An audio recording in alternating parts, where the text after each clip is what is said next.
step closer to universal pre-K. I think one of the things that we assume is that preschool is free. It is not. Tonight, we're giving you an in-depth look at a new law giving parents 10 free hours of preschool every week and the impacts it'll have on teachers. Keep an eye on your mailbox. Colorado taxpayers are getting some money back. This is the type of relief in general that Coloradans expect that their state government deliver on. Why you'll be seeing $400 from the state, and why critics say it's just an election ploy. Keeping drugs from getting to your street. You never know who's going to be in your house, who's going to grab them. As lawmakers debate fentanyl legislation, the simple action you can take to make sure unused pills don't make it into the wrong hands. Your child's education, the fentanyl crisis, and $400 back in your hands. Tonight, we are bringing you in-depth coverage on what's been a very busy Monday in Colorado politics. We start with your child's education. Today, Governor Polis signed into law a bill giving parents 10 free hours per week of preschool education for their child. Denver 7's Colette Bordelon is in the newsroom breaking down what this new law means for families and teachers. Colette? Yeah, for families, it could be the difference between getting their kids into preschool or not. But for teachers, this new program means there needs to be more emphasis on recruiting people to those jobs and making sure they're paid enough to stay.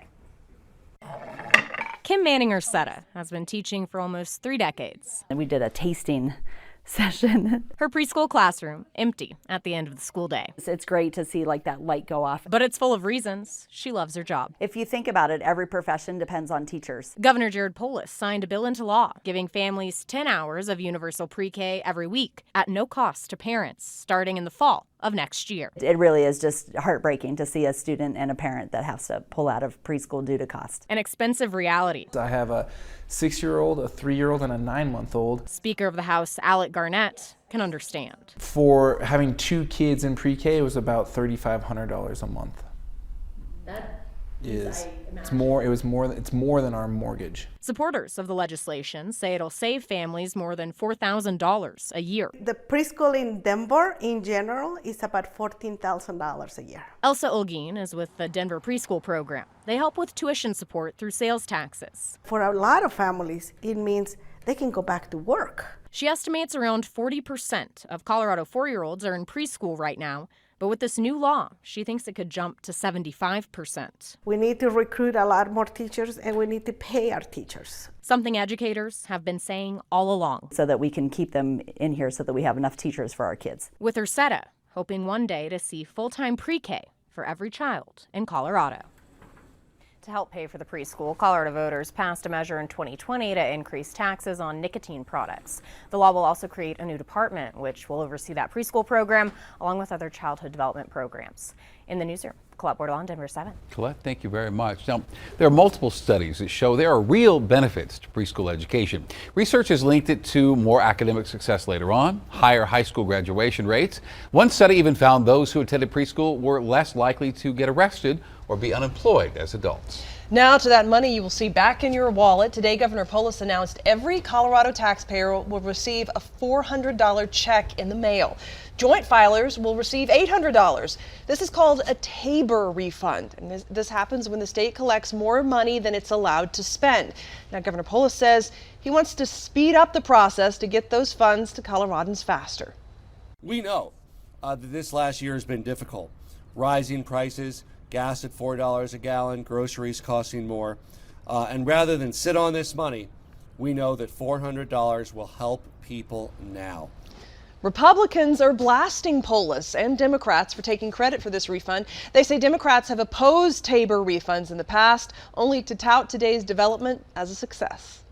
Do I want the taxpayers to have more money in their pockets? Absolutely. But I see this $400 refund as political pandering in a political year.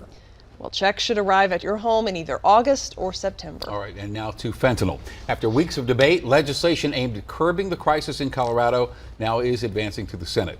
The bill passed the House today, and it focuses on tougher penalties for dealers. It makes possession of even 1 gram of fentanyl a felony. It also requires offenders to enter treatment and funds harm reduction tools like test strips and naloxone. And as we mentioned, this bill came with a lot of debate. Critics, including law enforcement, argue that possession of any amount of fentanyl should be a felony. Others worry it will punish people struggling with addiction and will lead to more people being in jail. House Speaker Alec Garnett agrees the bill's not perfect, but says Colorado has to act now. No one wants to criminalize substance use disorders. No one wants to criminalize people who are suffering from the disease of addiction. But at the same time, fentanyl is so deadly that we have to do everything we can to help get the pills off of the street. A fierce debate over the bill is expected in the Senate as well. Now, it has its first Senate committee hearing later this week.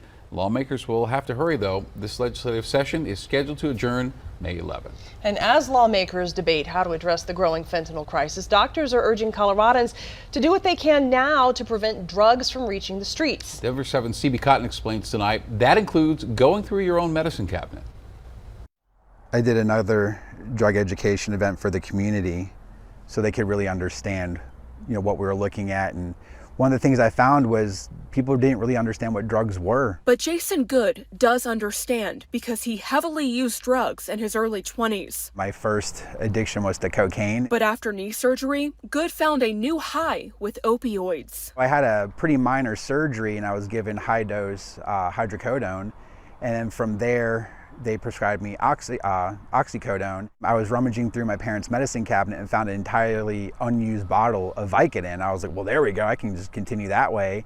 And that helped me dive further into the land of opioid addiction. A place that others will venture to via the medicine cabinet, which is why this coming Saturday, National Prescription Drug Take-Back Day, is so important to him. Leaving them just around unused, it's just making them available for the taking. Actually, this is by far one of the most important things that we can do as a community in order to try to curtail this opiate epidemic. Dr. Robert Page, a professor with the University of Colorado Schools of Pharmacy and Medicine, says when people take opioid prescriptions, natural endorphins are released, which leads to a euphoric feeling. And over time, people become tolerant and need more. Good remembers all too well. After a while, I had a habit that was costing me nearly $500 a day. And that made the transition into heroin. Countless others make similar transitions, Page says. When prescriptions run out or become too expensive, people look to dealers online or on the streets. There are people that are now synthesizing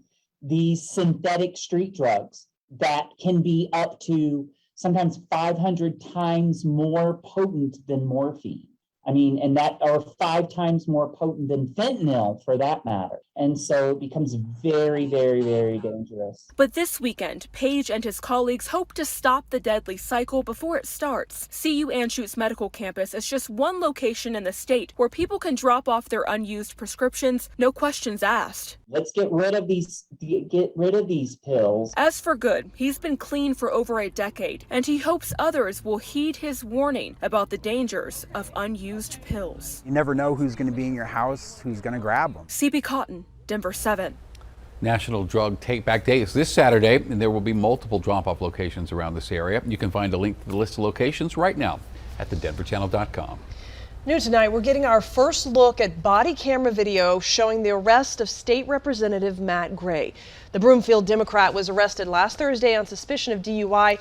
According to a police report, Gray was picking his kids up from school when staff noticed he smelled like alcohol.